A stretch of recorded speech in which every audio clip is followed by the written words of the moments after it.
welcome to part 2 of the Beddington Park run. The stats that I'm going to show up on the screen are totals for the run and not those shown on the Komoot Link. The trip back is not the same route out. We travel out towards Wimbledon and go towards Richmond. We end up going through Richmond Park, which you've seen a few times on the channel. We're going to cross over into Teddington and go over the Thames. We're going to go over to Teddington, Lock and Weir. We're going to go towards Hounslow Heath and enjoy a run through there. And then we end up going alongside Heathrow Airport towards the M4 and back onto the canal and end on the Paddington Arm on Windaway back home from there.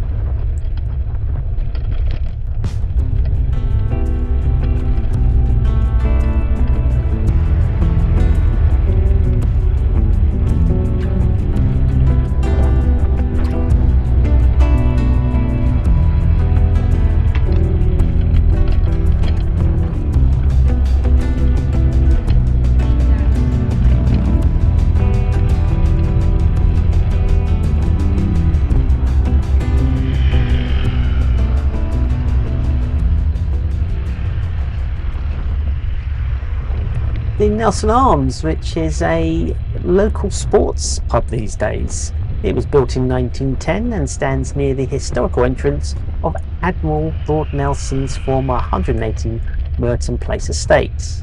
It's recognised for its beautiful glazed green Charrington tiling and exterior murals depicting Lord Nelson's famous victory.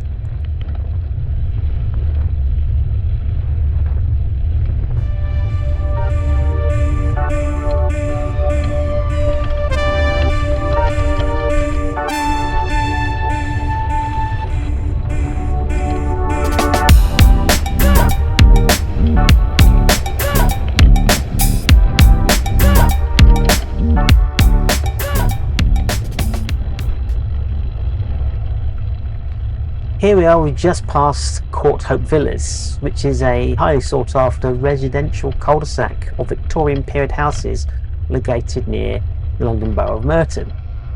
It comprises roughly 37 properties and mainly 4-bedroom Victorian terrace or semi-detached houses. On our left is the railway lines directly that run through to Wimbledon Station via the South West Main Line. The path that we're actually on now is the National Cycle Network Route 208, which is a designated route that runs from Wimbledon through Rayners Lane and Morden.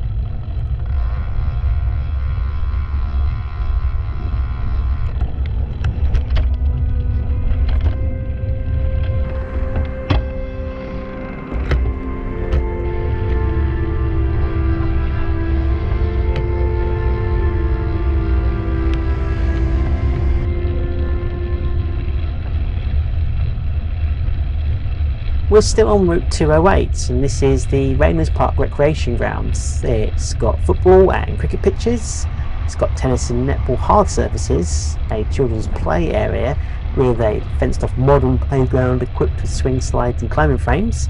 It also has a clubhouse and includes changing rooms and showers and sports facilities.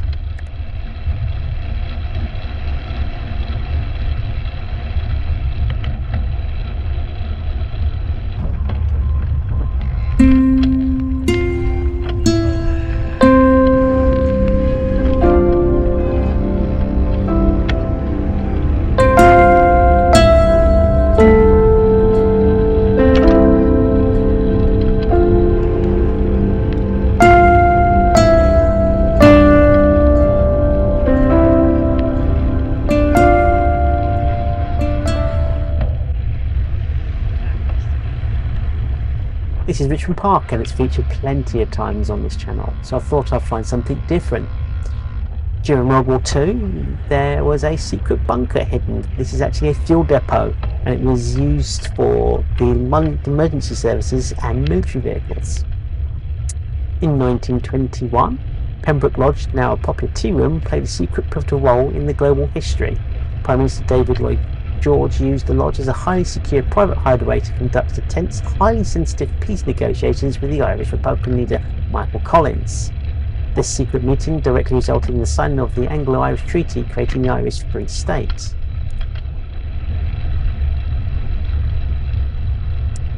Inside the park sits White Lodge, the home of the Royal Ballet Lower School. In the 18th century, it was used by Queen Caroline, who commissioned a highly unusual decorative experiment. She had a room painted entirely in an early primitive form of invisible ink, or heat-sensitive paint. The murals would only become fully visible to the naked eye when the massive fireplaces were lit and the room reached a high temperature.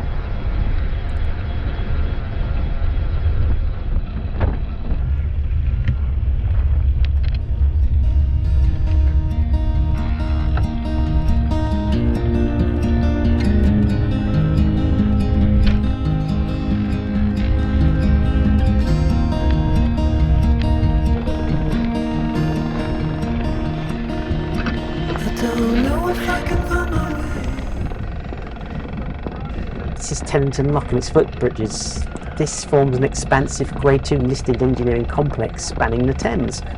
Famously marks the official tide limit for the Thames.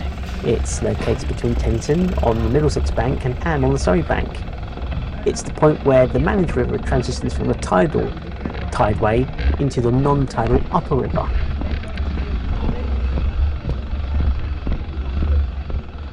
Even though the crossing is considered a single crossing, it's actually two different types of bridges.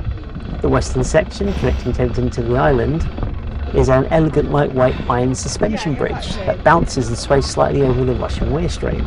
The eastern section, connecting the island to Ham, is a rigid heavy iron girder bridge crossing the Calm Lock Cut.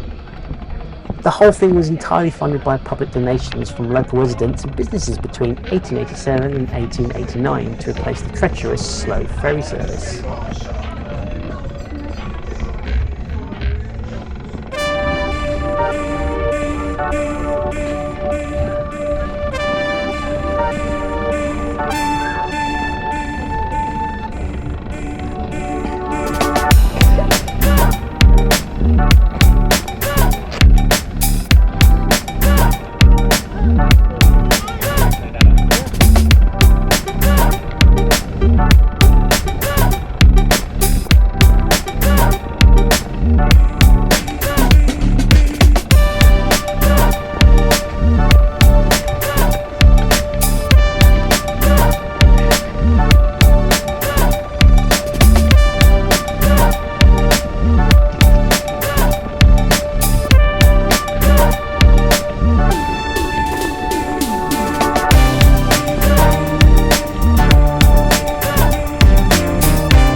This is Kneller Park, and it gets its name from Sir Godfrey Kneller, who was the leading portrait painter for England during the 17th and 18th century. Kneller was also the official court painter to 7 successive British monarchs, from King Charles II to George I. In 1709, Kneller bought a grand county estate right on this land and built Kneller Hall. While Kneller Hall later became the famous Royal Military School of Music and is currently being transformed into a new school site, the southern ornamental gardens of his original estate were saved and transformed into this public park. The park is flanked by the Crane, the river that is, and is a fast-flowing tributary of the Thames.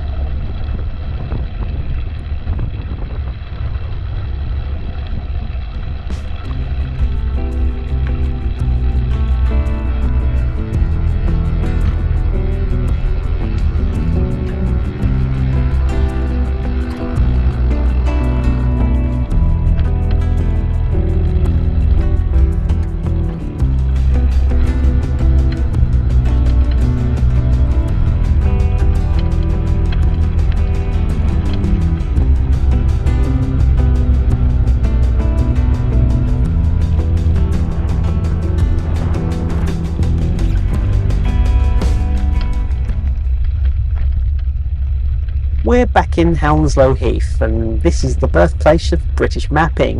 In 1784, the heath became the scientific foundation for modern cartography. General William Roy chose the perfect flat terrain of Hounslow Heath to measure a highly precise 5-mile baseline. This meticulous calculation serves as the exact starting framework for the entire trigonometrical survey of Great Britain, marking the historic birth of the Ordnance Survey. The western edge of the original heath was once home to a tiny hamlet called Heathrow, in Hint. During World War I, the military established the Hounslow Heath Aerodrome here. In August 1919, this airbase made aviation history by hosting the world's first ever scheduled international commercial flight, flying passengers from London to Paris. The airfield eventually closed, clearing the path for the massive Heathrow Airport complex to grow just next door.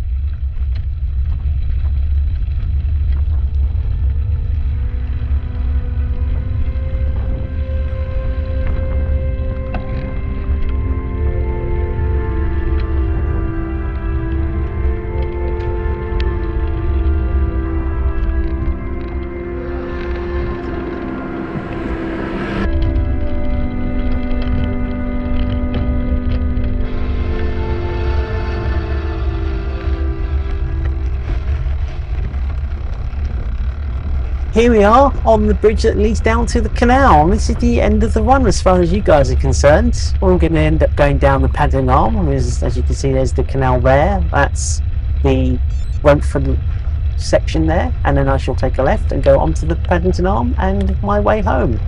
I hope you enjoyed this, and maybe I'll see you in the next one. Bye.